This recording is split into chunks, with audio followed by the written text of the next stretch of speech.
নাহমাদুহু ওয়া নুসাল্লি আলা রাসূলিল কারীম আম্মা বাদ। সময় হাজিরিন, পায়খানা প্রবেশের দোয়া এবং পায়খানা প্রবেশ করার সময় কোন দোয়া পড়তে হয় এবং কেন পড়তে হয়।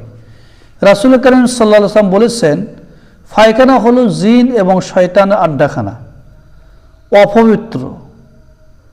অতএব তোমরা যখন পায়খানা যাবে তখন এই দোয়া পড়বে, আল্লাহুম্মা ইন্নী আউযু বিকা মিনাল খুবুসি ওয়াল খাওয়াইস। হে আল্লাহ, আমি আপনার নিকট অনিষ্টকারীর শয়তান ও জিনের অনিষ্ট হতে আশ্রয় প্রার্থনা করি। হে আল্লাহ, আমি আপনার নিকট অনিষ্টকারী শয়তান ও জিনের অনিষ্ট হতে আশ্রয় প্রার্থনা করি।